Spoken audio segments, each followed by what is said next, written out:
हाँ जी, exercise 7th भी ये ਆਪਾਂ ਕੱਲੇ ਆਰਟੀਕਲ कर रहे हैं। ठीक है, एग्जाम्पल अगली वीडियो च करांगे। तो सब तो पहला प्रोजैक्टाइल्स ਦੀਆਂ कुछ ਡੈਫੀਨੇਸ਼ਨਸ ਦਿੱਤੀਆਂ ਹੋਈਆਂ ਨੇ। ਜਿਵੇਂ ਪ੍ਰੋਜੈਕਟਾਈਲ ਕੀ ਹੁੰਦਾ ਗਾ, it is a body which is small enough to be regarded as particle. ਕਹਿੰਦੇ ਇਹ ਇੱਕ ਸਮੋਲ ਬੋਡੀ ਹੁੰਦੀ ਆ। ਠੀਕ ਹੈ, ਕਿਸ ਦੀ ਤਰ੍ਹਾਂ ਹੁੰਦੀ ਹੈ, ਕਿਸੇ ਪਾਰਟੀਕਲ ਦੀ ਤਰ੍ਹਾਂ। ਐਂਡ ਪ੍ਰੋਜੈਕਟਡ ਕਿੱਦਾਂ ਕੀਤੀ ਜਾਂਦੀ ਆ, direction oblique to the direction of gravity. ਮਤਲਬ ਜਿਹੜੀ ਡਾਇਰੈਕਸ਼ਨ ਆ ਗ੍ਰੈਵਿਟੀ ਦੀ, ਉਸ ਦੀ ਓਬਲੀਕ ਡਾਇਰੈਕਸ਼ਨ ਦੇ ਵਿੱਚ ਕੀ ਆਪਾਂ ਪ੍ਰੋਜੈਕਟਾਈਲ ਨੂੰ ਸੈੱਟ ਕਰਦੇ ਹਾਂ। ਠੀਕ ਹੈ, ਓਬਲੀਕ ਦਾ ਮਤਲਬ ਕੀ ਹੋਊਗਾ ਬੇਟਾ ਇੱਥੇ ਆਪਣੇ ਕੋਲ, ਵੀ ਜਿਹੜੀ ਲਾਈਨ ਤੁਹਾਡੀ ਪੈਰਲਰ ਨਹੀਂ ਹੋਊਗੀ, ਟੇਢੀ ਲਾਈਨ ਹੋਊਗੀ ਓਬਲੀਕ। ਠੀਕ ਹੈ, ਮਤਲਬ ਸਿੱਧੀ ਨਾ ਜਾ ਕੇ ਟੇਢੇ ਸ਼ੇਪ ਦੇ ਵਿੱਚ ਜਾਊਗੀ ਇਹ। ਟ੍ਰੈਡੈਂਸਰੀ ਕੀ ਹੋਊਗੀ ਜਿਹੜੀ, it is a path trace by projectile. ਮਤਲਬ ਜਿਹੜਾ ਵੀ ਪਾਥ ਤੁਹਾਡਾ ਪ੍ਰੋਜੈਕਟਾਈਲ ਦੂਰੀ ਜਿਸ ਦੇ ਰਾਹੀਂ, ਜਿਹੜੇ ਪਾਥ ਰਾਹੀਂ ਉਹ ਤੈਅ ਕਰ ਰਿਹਾ ਗਾ, ਠੀਕ ਆ, ਉਹਨੂੰ ਕੀ ਕਹਾਂਗੇ, ਟ੍ਰੈਜੈਕਟਰੀ।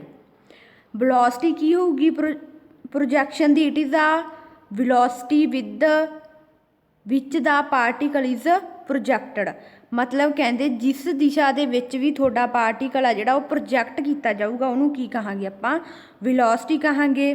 ਐਂਗਲ ਉਹੀ ਜਿਹੜਾ ਆਪਣੇ ਕੋਲ ਹੁੰਦਾ ਗਾ ਹੁਣ ਤੱਕ, it is the angle which is direction of the motion makes with horizontal ਦਿਸ਼ਾ ਦੇ ਵਿੱਚ ਇਹਦੇ ਨਾਲ ਜੋ ਵੀ ਐਂਗਲ ਬਣੇਗਾ। ਠੀਕ ਹੈ, ਰੇਂਜ ਕੀ ਹੋਊਗੀ ਆਪਣੇ ਕੋਲ, it is a distance measure between. ਕਹਿੰਦੇ ਉਹ ਡਿਸਟੈਂਸ ਹੋਊਗਾ ਜਿਹੜਾ ਮਈਅਰ ਕੀਤਾ ਜਾਊ ਕਿਹਦੇ ਵਿੱਚ, ਪ੍ਰੋਜੈਕਸ਼ਨ ਅਤੇ ਜਿੱਥੇ ਪੁਆਇੰਟ ਦੇ ਉੱਪਰ ਤੁਹਾਡਾ ਪ੍ਰੋਜੈਕਟਾਈਲ ਕੀ ਕੀਤਾ ਗਿਆ ਗਾ, ਪਲੇਨ ਥਾਊਟ the point of projection.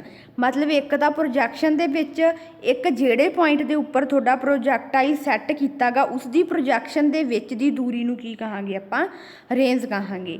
Time of flight, ਜਿਹੜਾ ਵੀ ਆਪਣਾ ਪ੍ਰੋਜੈਕਟਾਈਲ ਆ ਕਿਸੇ ਵੀ ਕੰਮ ਨੂੰ ਕਰਨ ਦੇ ਲਈ ਜਿਹੜਾ ਉਹ ਟਾਈਮ ਲੈਂਦਾ ਉਹਨੂੰ ਕੀ ਕਹਾਂਗੇ ਆਪਾਂ, ਟਾਈਮ ਆਫ ਫਲਾਈਟ। ਉਦੋਂ ਬਾਅਦ ਤੁਹਾਡਾ ਆਰਟੀਕਲ ਦਿੱਤਾ ਹੋਇਆ ਗਾ 5th ਕਰਨੇ ਆ। ਠੀਕ ਆ, ਆਰਟੀਕਲ ਆਪਾਂ ਇਹਦੇ ਸਾਰੇ ਹੀ ਕਰਨੇ ਆ, ਇੰਪੋਰਟੈਂਟ ਆ। Particle of mass m is projected from the fix point with velocity u in the direction making an angle alpha.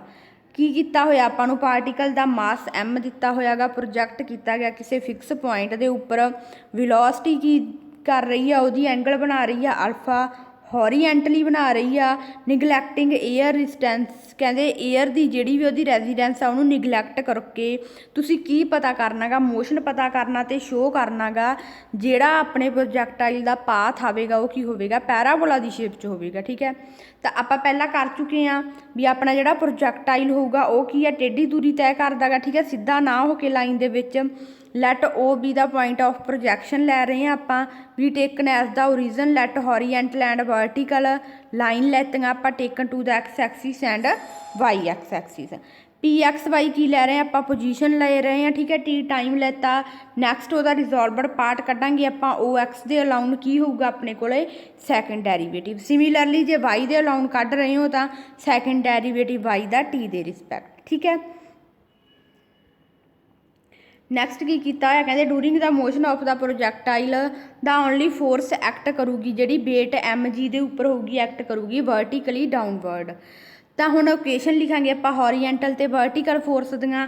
ਕੀ ਹੁੰਦੀ ਸੀ ਆਪਾਂ ਪਿੱਛੇ ਵੀ ਕਰ ਚੁੱਕੇ ਹਾਂ, ਐਮ ਸੈਕਿੰਡ ਡੈਰੀਵੇਟਿਵ ਐਕਸ ਦਾ 0 ਦੇ ਬਰਾਬਰ ਹੋਊਗਾ ਅਤੇ ਦੂਸਰੇ ਵਾਲਾ -mg ਦੇ ਬਰਾਬਰ ਹੋਊਗਾ। ਇੱਥੋਂ ਦੋਨਾਂ ਦੀਆਂ ਵੈਲਿਊਜ਼ ਕੱਢਾਂਗੇ, ਇੰਟੀਗ੍ਰੇਸ਼ਨ ਕਰੋਗੇ ਤੁਸੀਂ, ਫਸਟ ਡੈਰੀਵੇਟਿਵ ਦੀ ਆਪਣੇ ਕੋਲ ਵੈਲਿਊ ਆ ਜੂਗੀ। ਜਦੋਂ ਆਪਣਾ ਪੁਆਇੰਟ ਇਨੀਸ਼ੀਅਲ ਪੁਆਇੰਟ ਤੋਂ ਸ਼ੁਰੂ ਹੋਊਗਾ ਦੂਰੀ ਤੈਅ ਕਰਨਾ, ਉੱਥੇ ਟੀ ਕੀ ਹੋਊਗਾ ਆਪਣੇ ਕੋਲ, 0 ਹੋਊਗਾ।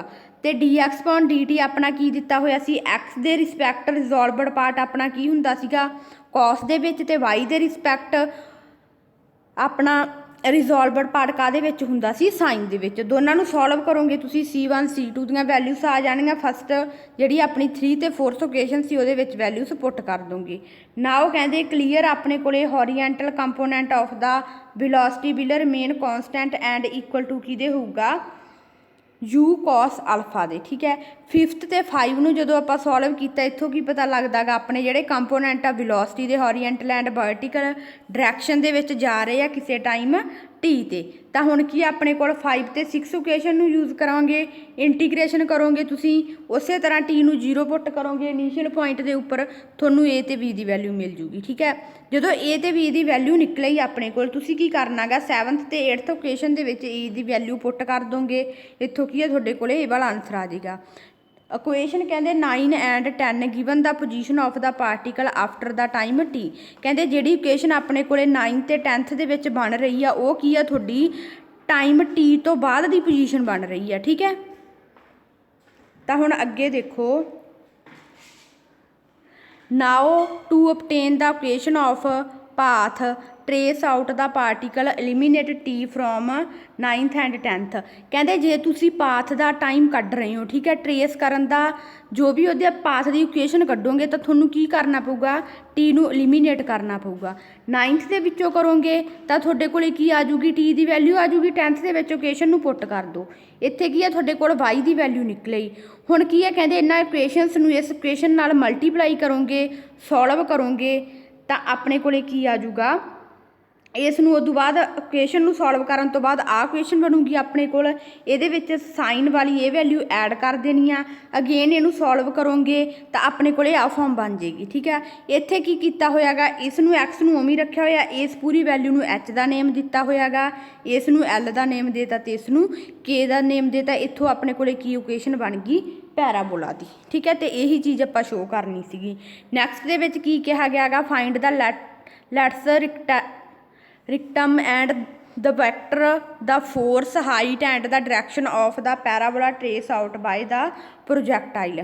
ਨੈਕਸਟ ਦੇ ਵਿੱਚ ਤੁਸੀਂ ਰੈਕਟਮ ਪਤਾ ਕਰਨਾ ਗਾ, vertex the focus height and ਕਿਹਦੇ ਦੁਆਰਾ ਪਤਾ ਕਰਨੀ ਹੈ, ਜਿਹੜਾ ਪੈਰਾਬੋਲਾ ਟਰੇਸ ਕੀਤਾ ਗਿਆ ਪ੍ਰੋਜੈਕਟਾਈਲ ਤੋਂ, ਜਿਹੜਾ ਆਪਾਂ ਹੁਣੀ ਟਰੇਸ ਕਰਕੇ ਆਏ ਸੀਗੇ।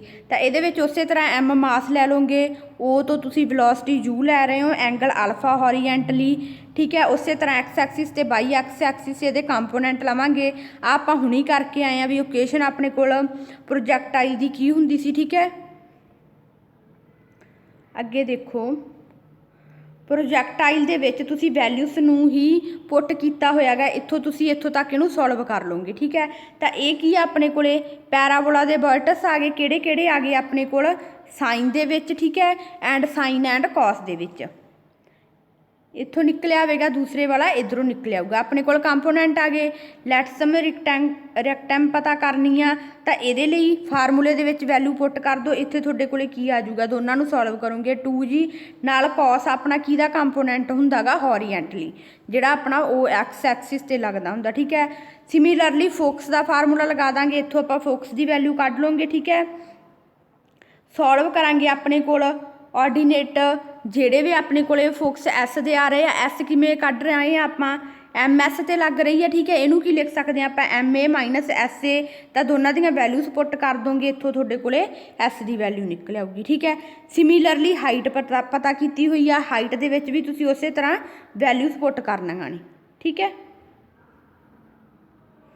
ਤਾਂ ਨੈਕਸਟ ਦੇਖੋ, ਨੈਕਸਟ ਵਾਲੇ ਦੇ ਵਿੱਚ ਕੁਛ ਨਹੀਂ, ਇਹ ਚਾਹੇ ਨਾ ਕਰਿਓ ਆਰਟੀਕਲ, ਇਹਦੇ ਵਿੱਚ ਬਸ ਤੁਸੀਂ ਫਾਰਮੂਲੇ ਯਾਦ ਰੱਖਣੇ ਆ ਵੀ ਟਾਈਮ ਆਫ ਫਲਾਈਟ ਦਾ ਫਾਰਮੂਲਾ ਕੀ ਹੁੰਦਾ ਗਾ, ਹੌਰੀਜੈਂਟਲ ਰੇਂਜ ਦਾ ਕੀ ਹੁੰਦਾ ਗਾ, ਮੈਕਸੀਮਮ ਰੇਂਜ ਦਾ ਕੀ ਹੋਊਗਾ ਤੇ ਡਾਇਰੈਕਸ਼ਨ ਦਾ ਕੀ ਹੋਊਗਾ। ਠੀਕ ਹੈ, ਇਹਦੇ ਤੁਸੀਂ ਸਿਰਫ ਫਾਰਮੂਲੇ ਯਾਦ ਰੱਖਣੇ ਆ। ਤਾਂ ਇਹਦੇ ਫਾਰਮੂਲੇ ਕੀ ਆ ਆਪਣੇ ਕੋਲ, ਇੱਕ ਤਾਂ ਟੀ ਦੀ ਵੈਲਿਊ ਆ ਜੂਗੀ। ਠੀਕ ਹੈ, ਇਹਦੇ ਜਸਟ ਤੁਸੀਂ ਫਾਰਮੂਲੇ ਹੀ ਯਾਦ ਰੱਖਣੇ ਆ। ਟੀ ਆਪਣਾ ਕਿਸ ਦੇ ਇਕੁਅਲ ਹੋਊਗਾ, ਆ ਫਾਰਮੂਲਾ ਯਾਦ ਰੱਖੋ ਟਾਈਮ ਆਫ ਫਲਾਈਟ ਦਾ। ਠੀਕ ਹੈ, ਨੈਕਸਟ ਵਾਲਾ ਆਰ ਦੀ ਵੈਲਿਊ ਆਪਣੇ ਕੋਲ ਇਹ ਵਾਲੀ ਹੋਊਗੀ। ਨੈਕਸਟ ਮੈਕਸੀਮਮ ਹੌਰੀਜੈਂਟਲ ਰੇਂਜ ਕਿਸ ਦੇ ਇਕੁਅਲ ਹੋਊਗੀ, ਇਹ ਯਾਦ ਰੱਖਣਾ ਗਾ। ਠੀਕ ਹੈ, ਸਿਮਿਲਰਲੀ ਨੈਕਸਟ ਵਾਲੇ ਸਿਰਫ ਤੁਸੀਂ ਫਾਰਮੂਲੇ ਯਾਦ ਰੱਖਣੇ ਆ, ਤਾਂ ਇਹ ਆਰਟੀਕਲ ਦਾ ਪ੍ਰੂਫ ਕਰਨ ਦੀ ਲੋੜ ਨਹੀਂ ਗੀ। ਠੀਕ ਹੈ, ਤਾਂ ਇਹ ਆਰਟੀਕਲ ਬੇਟਾ ਕਰਨੇ ਆ ਆਪਾਂ, ਤੇ ਐਗਜ਼ਾਮਪਲ ਅਗਲੀ ਵੀਡੀਓ 'ਚ ਭੇਜਦੇ ਆ ਤੁਹਾਨੂੰ।